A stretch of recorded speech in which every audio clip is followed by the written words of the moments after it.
Universities infringe on free speech in several different ways. For instance, many have speech zones. Montclair fortunately doesn't have a speech zone, but in some colleges, there are only certain zones where you can peaceably assemble, like the First Amendment says, and where you can express your opinion.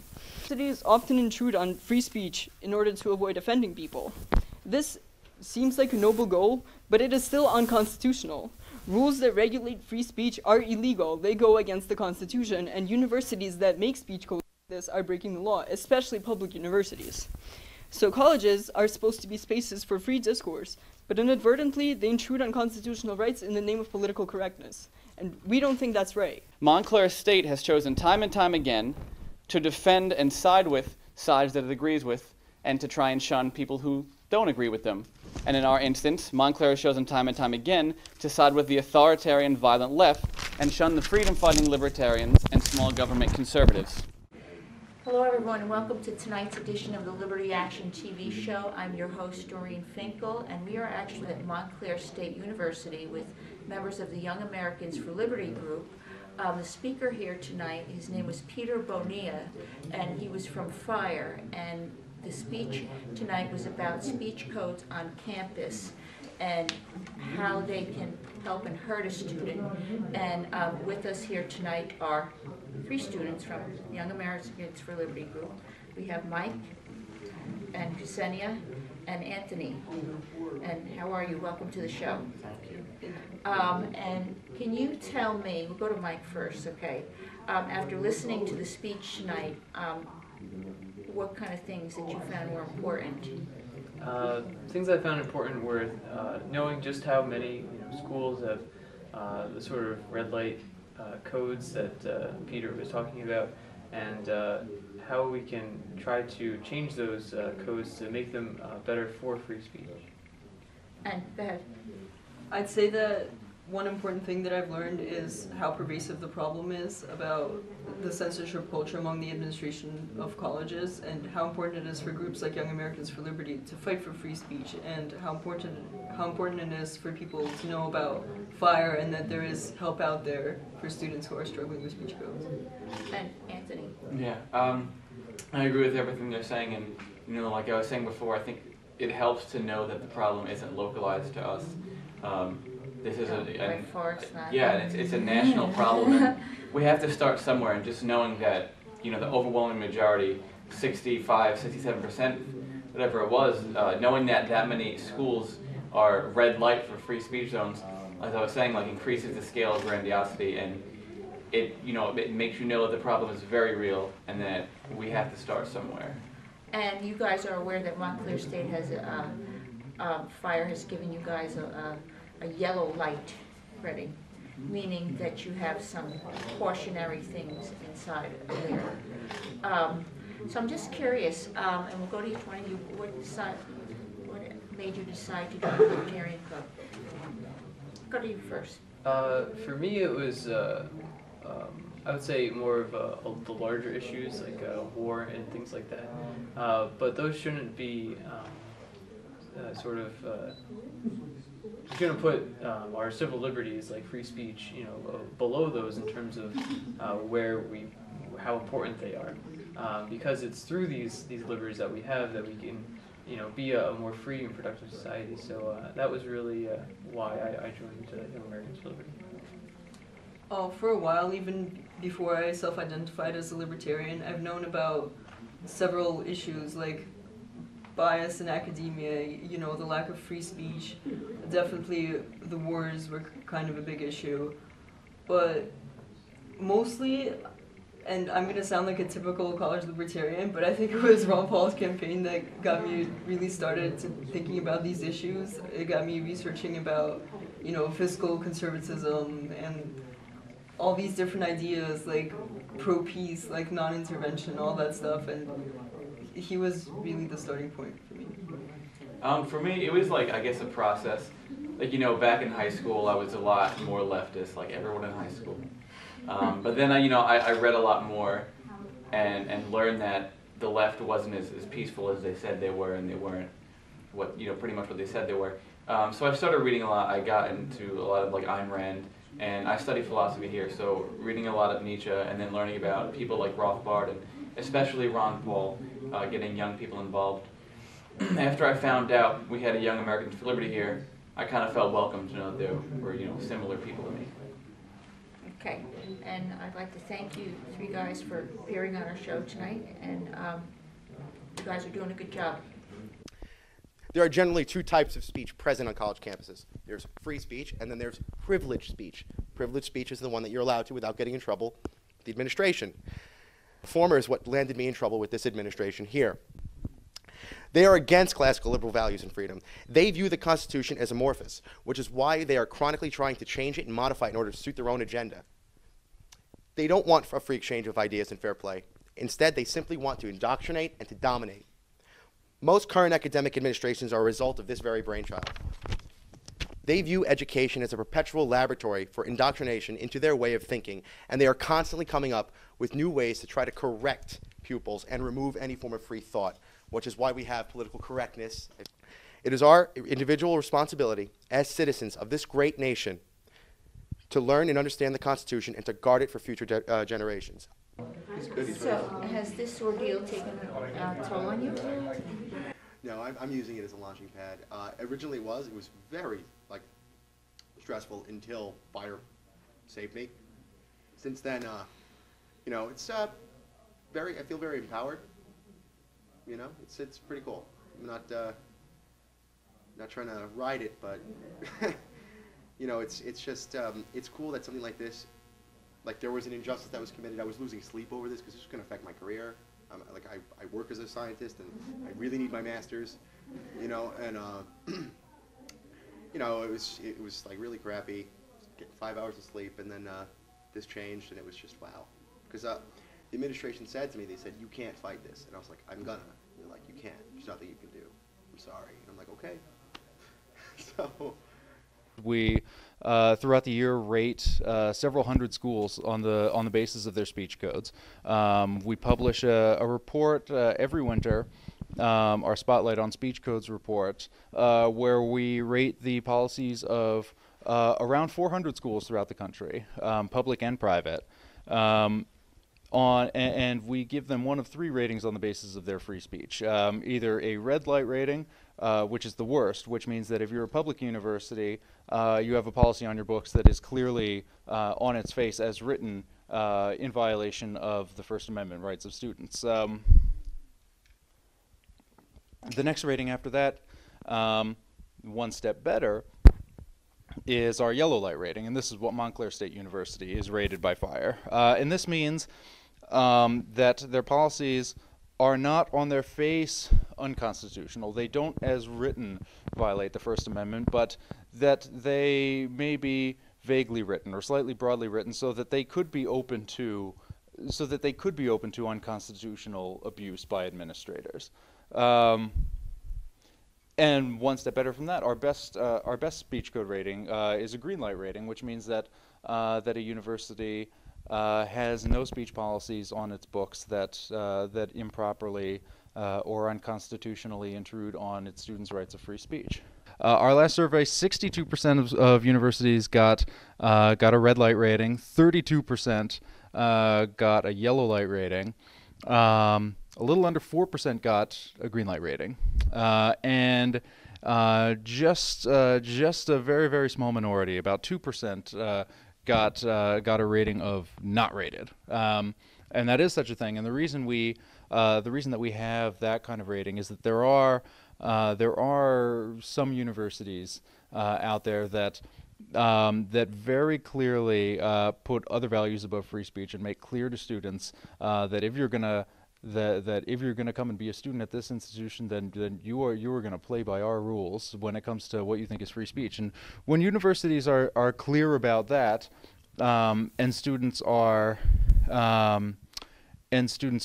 clearly warned and have good knowledge of what they can expect in terms of their free speech rights, then we say fine. Because universities have First Amendment rights too, and they can set their own free speech guidelines if they want, and whoever wants to matriculate at the university on the basis of that is free to do so or not. And then the SGA finally said, "Fine, we're just gonna freeze your funding." And you know what? Since we since we provide student activity funding to you, you are basically our puppet. We own your content. We have the right to do whatever we want to you, which was wrong, utterly dead wrong, for a number of reasons. Chief among them, the fact that in universities, in public universities like Montclair State, just about every public university has some sort of arrangement similar to what Montclair State has here.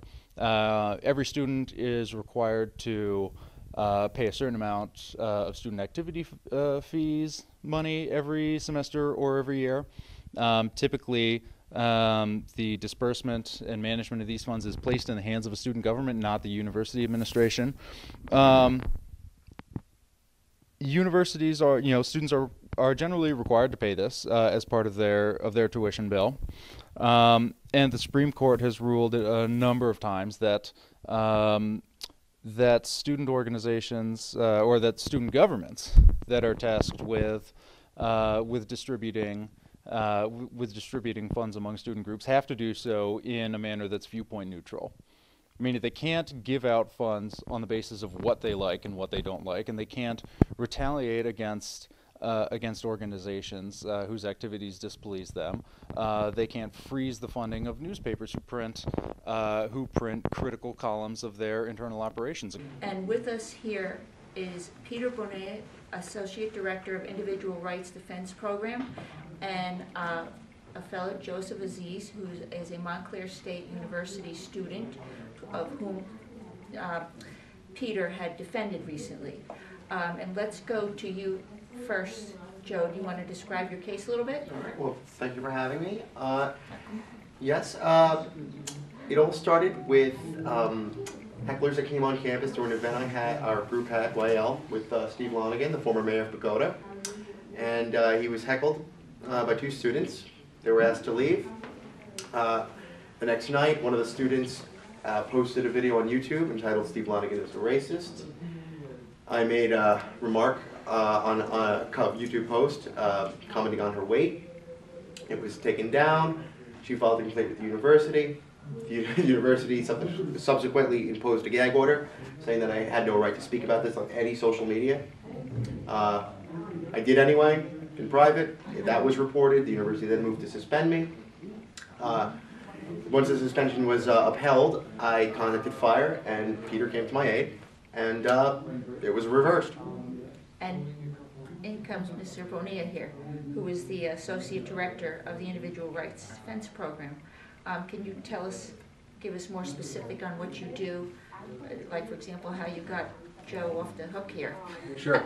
Well, typically what we do when we get a request for help at fire is first we go through all the documentation available and do kind of our background research on the case to see what the basic facts are and where the problems may lie. And in Joe's case, we had a pretty clearly documented violation of his First Amendment rights by the fact that Montclair State had issued against him a clearly unconstitutional gag order, and then punished him for violating a gag order that it didn't have the right to impose in the first place.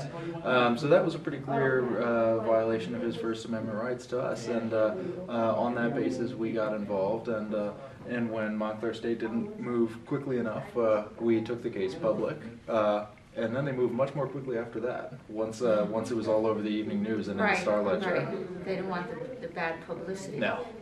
Right.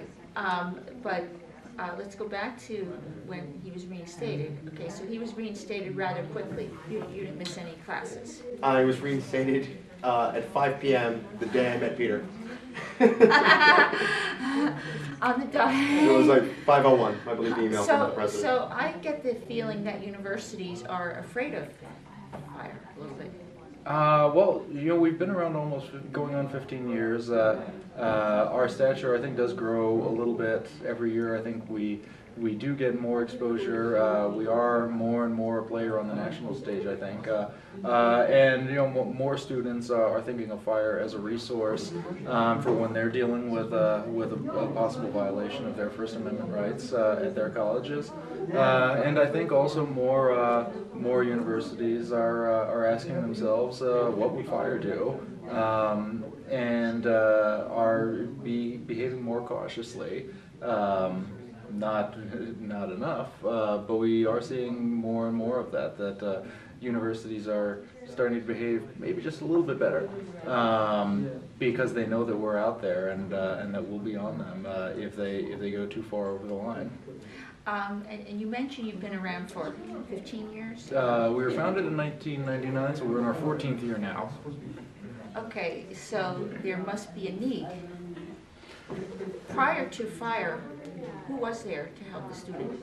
There was, there was kind of everyone and no one really. We're the only organization of our kind in the country, devoted entirely to free speech and other key individual rights issues, solely working with college students and faculty. There are a number of other organizations that from time to time do take up the cause of free speech rights for college students and faculty. The ACLU of various states, and sometimes the national organization is one of them. Other small interest groups and nonprofits, including some religious nonprofits. But in terms of kind of one organization that carries the torch of college student and faculty rights, we're basically it. We are, we are the kind of alpha and omega there. So prior to 1999, you really didn't have this. So if this happened to a student, let's say in 1995, they would have been so-called SOL. Very, very possibly. One of the things that's one of the things that we always kind of wonder at Fire is, we're well known and broadly respected organization, but we are only so big. We do only have about 20 staff. There's only so much we can do in a day. So we always do kind of wonder, how many more Joe Azizes are there out there that whose cases we don't know about because right. We haven't reached him or they haven't thought to reach us. Right, and so has your caseload increased over the years? It has. I've been monitoring it for a few years now, so I can tell you definitely yes, it has. Up to about 500 requests a year. Not all of which Fire acts on. In fact, we don't act on or aren't able to intervene in the majority of them, just because Fire has a very narrow mission, and a lot of the cases that get brought to us don't fall quite so neatly within it. That said, we have gotten more and more requests every year since I've been there, and what we always joke about is that our goal at Fire is to put ourselves out of business. But unfortunately, at least going by those numbers, business is booming. Right. You should put the fire out, right? Yeah. How about Montclair? Okay, now, I graduated from here, so I know what's going on around here, and I sometimes get a whiff of the stuff that the students complain about. But think of Montclair in terms of other campuses. Is it worse or in the middle or bad? I haven't spent a whole, I obviously haven't spent a whole lot of days on the Montclair campus, so I can't, I don't think I could really comment. I think it's probably fairly typical in terms of, for example, the speech policies that it has. It has a number of not unconstitutional but questionable policies. And when I say not unconstitutional, I mean not unconstitutional as written on their face, which is the case at many universities. That said, they do have a number of speech policies that could very easily be used to unconstitutionally restrict speech. We've had a number of cases where we've had to step in and intervene with the administration. So I think in a lot of ways Montclair State is fairly typical in terms of the overall, in terms of the overall, the overall culture and the campus climate. I can't, I can't really give too expert an opinion there, but from our perch, there are a lot of universities like Montclair State. Right, right. So now let's get back to something else that you had mentioned before. And I know you mentioned this on the radio program that you, what FIRE does is they also stand up for the rights of the minority on the campuses. And I see Joe and his group as a minority. I think that's fair to say. Most campuses that conservative, libertarian, whatever right-leaning students and groups are a decided minority. So when this happened to you, Joe, did you know what to do right away? Or? No. I originally went through the chain of command with the university. I tried not to make this a big deal. I went to all the hearings that were necessary in the mock trials that they had. And when the suspension was upheld, I filed an appeal as per university regulations. The appeal was denied. And then I was kind of upset, and I reached out to YAL. But did you think that it would be any other way, knowing? Honestly, I knew they were wrong. I knew this was wrong. However, I also know the legal system is very muddy. It takes a lot of money and time. So I knew that my options were limited, and I actually reached out to Anthony Selly, and he recommended FIRE. So he's actually the one who wrote the letter for me initially and got in touch with me. So when you went through the chain of command, you actually had to go to the SGA? No. It started with the Dean of Students. Then it was the Director of Housing, Resident Life, that's Kevin Schaefer. And then I appealed with Dr. Karen Pennington, who denied it. Okay. On the basis that the school, I think her wording was the unconstitutionality of this case is irrelevant because we're a university, so we have to comply with state and federal law. So. Wow. Yeah. And the reason why I asked that of you because, I recently graduated from here, and I'm also the Tea Party student recruiter for Tea Party students, and I know, but what I see is that these campuses seem to make decisions that favor the left. Oh, heavily. Heavily. That's why I asked if you didn't they're breeding grounds. Of course, but I just knew, time-wise, it's very difficult to get engaged in a legal battle with a university that, compared to me, has unlimited funding. So it's... Right, and you're there all alone. Yes. And that's where FIRE comes in. Peter comes in. I'm just curious, how was, have you heard anything about William Patterson or any of the surrounding universities here? I know that in past years we've had cases at William Patterson. It was before my time in FIRE, and I don't remember the exact details, but I know we've had at least one case there. And we've had a couple of instances at Rutgers, also at the College of New Jersey.